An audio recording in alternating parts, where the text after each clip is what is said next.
بسم اللہ الرحمن الرحیم، شروع نام سے اللہ کے جو بہت رحم کرنے والا بڑا مہربان ہے۔ هل اتاک حدیث الغاشیہ، کیا تمہیں ڈھانپ لینے والی قیامت کی بات معلوم ہے؟ وجوہ یومئذ خاشعہ، اس دن بہت سے چہرے ذلیل اور رسوا ہوں گے، عاملۃ ناصبہ، محنت کرنے والے تھکے ہوئے، تصلی نارا حامیہ، پھینکتی ہوئی آگ میں داخل ہوں گے، تسقى من عین آنیہ، انہیں کھولتے ہوئے پانی کے چشمے سے سیراب کیا جائے گا۔ لیس لهم طعام الا من ضریع، ان کے لیے کوئی کھانا سوائے خاردار جھاڑی کے نہ ہوگا، لا يسمن ولا يغني من جوع، جو نہ موٹائی پیدا کر سکے اور نہ بھوک کے کام آ سکے۔ وجوہ یومئذ ناعمہ، اور کچھ چہرے تر و تازہ ہوں گے، لسعیها راضیہ، اپنی محنت و ریاضت سے خوش، فی جنت عالیہ، بلند ترین جنت میں، لا تسمع فیها لاغیہ،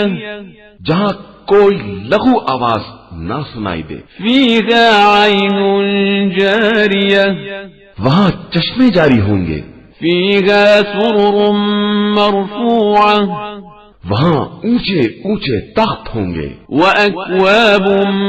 موضوعہ، اور اطراف میں رکھے ہوئے پیالے ہوں گے، ونمارق مصفوفہ، اور قطار سے لگے ہوئے گاؤ تکیے ہوں گے، وزرابی مبثوثہ،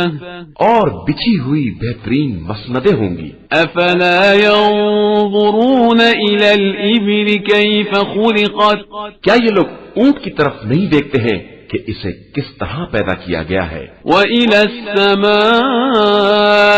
كيف رفعت، اور آسمان کو کس طرح بلند کیا گیا ہے، وإلى الجبال كيف نصبت، اور پہاڑ کو کس طرح نصب کیا گیا ہے، وإلى الأرض كيف سطحت، اور زمین کو کس طرح بچھایا گیا ہے۔ فذكر إنما